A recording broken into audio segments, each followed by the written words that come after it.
9 class کیسے ہیں بیٹا؟ امید ہے آپ سب خیریت سے ہوں گے. جی بیٹا، آج ہم اپنی 9th جماعت کی جو اردو کی کتاب ہے، ٹھیک ہے، اس میں جو آپ کی غزلیں شامل ہیں اس میں سے ہم سب سے پہلے غزل نمبر 1 پڑھیں گے. غزل نمبر 1 پڑھیں گے.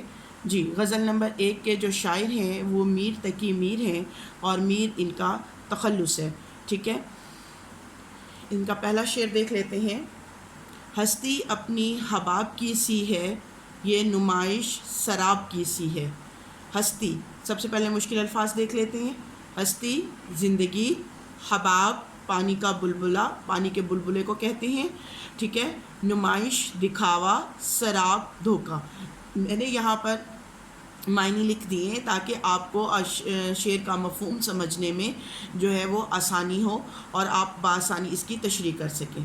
جی، سب سے پہلے اس کو ایکسپلین کر دیتی ہوں، بتا دیتی ہوں کہ اس کا مطلب کیا ہے. میر تقی میر نے اس غزل میں جو ہے وہ زندگی کا ایک بہت بڑا فلسفہ بہت ہی مختصر الفاظ میں بیان کیا ہے، بہت خوبصورتی سے انہوں نے بیان کیا ہے. وہ کہتے ہیں کہ ہستی اپنی حباب کی سی ہے، یعنی انسانی زندگی کا وہ کہتے ہیں کوئی بھروسہ نہیں ہے. اس کی حیثیت ہے وہ ایک پانی کے بلبلے کی جیسی ہے. جیسے پانی کے بلبلے کی جو زندگی ہوتی ہے وہ بہت مختصر ہوتی ہے، وہ جیسے ہی نمودار ہوتا ہے اور چند سیکنڈز کے بعد جو ہے وہ ختم ہو جاتا ہے. اسی طرح وہ کہتے ہیں انسان کی جو زندگی ہے اس کی حیثیت کس کے برابر ہے؟ ایک پانی کے بلبلے کی برابر ہے. یہ نمائش سراب کی سی ہے. نمائش دکھاوا، سراب دھوکا. وہ کہتے ہیں کہ یہ نمائش جو ہے، اس کی نمائش یہ ایک دھوکے کی طرح ہے. میر تقی میر کو یہ ساتھ بتاتی چلوں کہ میر تقی میر کو اردو غزل کا بادشاہ بھی کہا جاتا ہے. انہوں نے آسان الفاظ میں زندگی کا بہت بڑا فلسفہ بیان کیا ہے. میر تقی میر کہتے ہیں کہ زندگی کی حقیقت اس سے پانی کے بلبلے سے بڑھ کر اور کچھ بھی نہیں ہے. انسانی زندگی ایک ناپائیدار چیز ہے. ٹھیک ہے، انسانی سانس کا کوئی بھروسہ نہیں ہے. انسانی جسم جو ہے وہ ایک پانی کے بلبلے کی طرح ہے جو دیکھتے ہی دیکھتے ختم ہو جاتا ہے. اگلا سانس انسان کو آئے گا یا نہیں اس کے بارے میں کوئی نہیں جانتا سوائے اللہ تعالیٰ کے. ٹھیک ہے، اس سے جیسے کسی شاعر نے اسی شعر کو، اسی خیال کو کسی شاعر نے کیا خوب بیان کیا ہے. ہوا کے دوش پہ رکھے ہوئے چراغ ہیں ہم، ہوا کے دوش پہ رکھے ہوئے چراغ ہیں ہم، جو بجھ گئے تو ہوا سے شکایتیں کیسی. ہم اپنی زندگی جو ہے وہ ہم اپنی زندگی میں دعوے کرتے ہیں، مستقبل کے منصوبے بناتے ہیں، مگر جب موت سر پر آ پہنچتی ہے تو سب خاک دھرے کے دھرے رہ جاتے ہیں. ٹھیک ہے، ہماری خواہشات ہیں جو ہمیں دنیا کی محبت میں گھیرے ہوئے ہیں، اور یہ دنیا جو ہے وہ ایک دھوکے سے بڑھ کر اور کچھ نہیں ہے. نازکی ان کے لب کی کیا کہیے، پنکھڑی ایک گلاب کی سی ہے. نازکی پہلے معنی دیکھ لیتے ہیں. نازکی کا مطلب ہوتا ہے نرمی. ٹھیک ہے، لب کہتے ہیں ہونٹ کو، پنکھڑی پتی، گلاب کی یا کسی بھی پھول کی پتی، جتنی نازک وہ پتی ہوتی ہے محبوب کے، وہ ہونٹوں کو تشبیہ دیتے ہوئے کہتے ہیں کہ میں اپنے محبوب کے ہونٹوں کی جو ہے وہ خوبصورتی یا نرمی کیا بیان کروں کہ وہ ایک گلاب کی پنکھڑی کی طرح نازک اور خوبصورت ہے. ٹھیک ہے، شاعر اپنے محبوب کی خوبصورتی کو بیان کرتے ہوئے کہتے ہیں کہ میرا محبوب بہت خوبصورت ہے، اس کے ہونٹ نرم اور نازک ہیں، اس طرح اتنے نرم اور نازک جس طرح گلاب کے پھول یا اس کی پتیاں ہوتی ہیں. ٹھیک ہے، اسی طرح سرخ اور جو ہے وہ نازک ہیں. اس کا ایک دوسرا مطلب یہ بھی ہو سکتا ہے کہ وہ اپنے محبوب کی جو ہے وہ نرم گفتاری بیان کرتے ہیں. وہ کہتے ہیں کہ دیکھیں جس طرح ہمارے الفاظ جو ہوتے ہیں وہ ہماری ادائیگی کے مرہون منت ہوتے ہیں. ٹھیک ہے، اور جس طرح ہم ان الفاظ کو ادا کرتے ہیں وہ لوگوں کے دلوں پر اثر کرتے ہیں. ٹھیک ہے، وہ اسی لیے وہ کہتے ہیں، اس کا ایک یہ مطلب بھی ہو سکتا ہے کہ میرا محبوب جب گفتگو کرتا ہے تو اتنی نرمی اور دھیمے انداز میں گفتگو کرتا ہے کہ اس کی جو الفاظ ہیں وہ ہمارے کانوں میں رس گھولتے ہیں. اس کی باتیں پھول کی پتیوں کی طرح نرم اور نازک ہیں. ٹھیک ہے، اس کی باتوں میں کسی قسم کی تلخی یا کسی قسم کی سختی شامل نہیں ہے جو کسی کا دل دکھائے یا کسی کو نقصان پہنچائے۔ ہاں جی، تیسرا شعر دیکھتے ہیں اس کا۔ چشم دل کھول اس بھی عالم پر، یہاں کی اوقات خواب کی سی ہے۔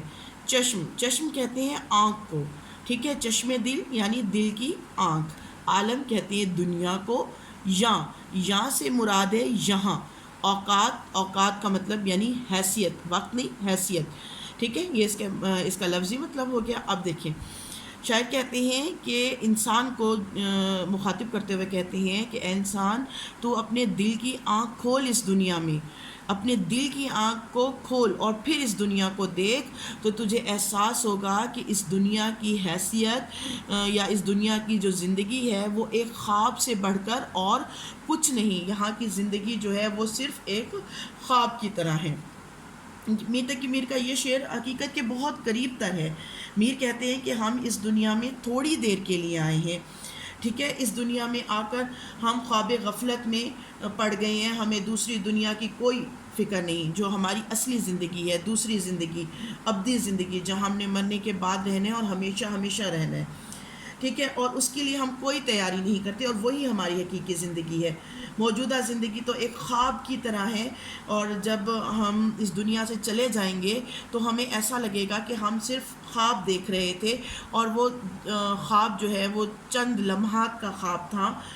حالانکہ ہم اس دنیا میں رہ کر بڑے بڑے منصوبے بناتے ہیں، وہ سب دھرے کے دھرے رہ جائیں گے، اور اس دنیا میں جو ہے ہم آ کر اللہ تعالیٰ کے احکامات کو بھول کر عیش و عشرت میں پڑ جاتے ہیں، اور اسی دنیا کا سامان پیدا کرنے لگتے ہیں ہم اپنی زندگی میں۔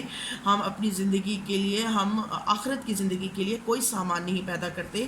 تو وہ انسان سے مخاطب ہو کر کہتے ہیں کہ اے انسان، اپنے دل کی آنکھ کھول، اس دنیا کو دیکھ، غور کر اس دنیا میں، یہ دنیا جو ہے وہ عارضی ہے، یہاں کی اوقات ایک خواب کی سی ہے، اس سے بڑھ کر اور کچھ نہیں۔ بار بار اس کے در پر جاتا ہوں، حالت اب اضطراب کی سی ہے۔ اس کے پہلے مطلب دیکھ لیتے ہیں۔ دروازہ، اضطراب، بے چینی۔ وہ کہتے ہیں، شاعر کہتے ہیں کہ میں بار بار جو ہے وہ محبوب کے در پر جاتا ہوں، یعنی اس کے دروازے پر جاتا ہوں، اس کی چوکھٹ پر جاتا ہوں، حالت اب اضطراب کی سی ہے، یعنی میری حالت جو ہے وہ بے چینی والی ہے، میں بہت بے چین ہوں۔ اس کے بھی دو مطلب ہو سکتے ہیں کہ اگر اس کو عشق مجازی میں لیں تو وہ کہتے ہیں کہ میں اپنے محبوب کی دوست یا اپنے محبوب کی محبت میں اس قدر مجبور ہوں کہ میں اپنے دل کی بات کہنے بار بار اس کے دروازے پر جاتا ہوں، کیونکہ میری حالت بہت بے چینی سی ہے، لیکن میں اس سے اپنے دل کی بات کہہ نہیں پاتا اور میں لوٹ آتا ہوں۔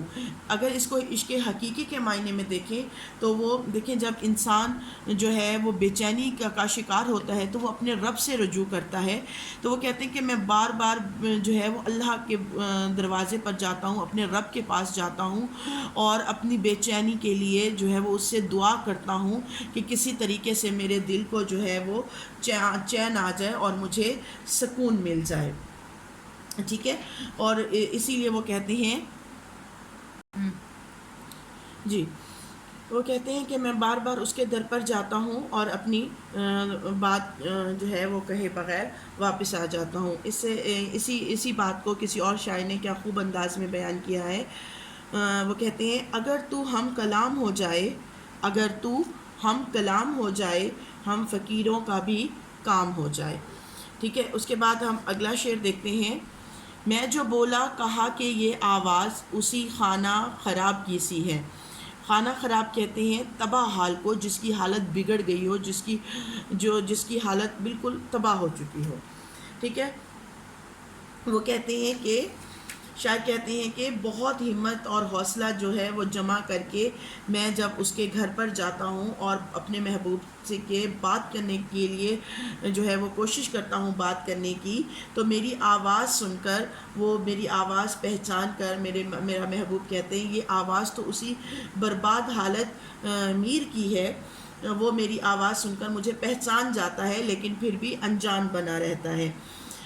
اسی بات کو کسی شاعر نے اس طرح بیان کیا ہے، اس نے قصدن بھی میرے نالے کو سنا ہوگا، اس نے قصدن بھی میرے نالے کو نہ سنا ہوگا گر سنا ہوگا، ٹھیک ہے۔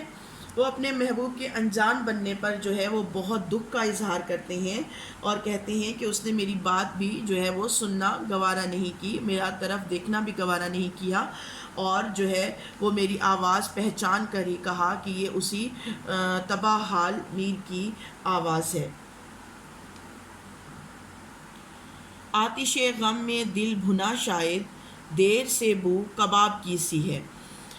ٹھیک ہے، وہ کہتے ہیں، شاعر کہتے ہیں اس میں آتش کہتے ہیں غم کو، ٹھیک سوری آتش کہتے ہیں آگ کو، آتش غم یعنی غم کی آگ، ٹھیک ہے۔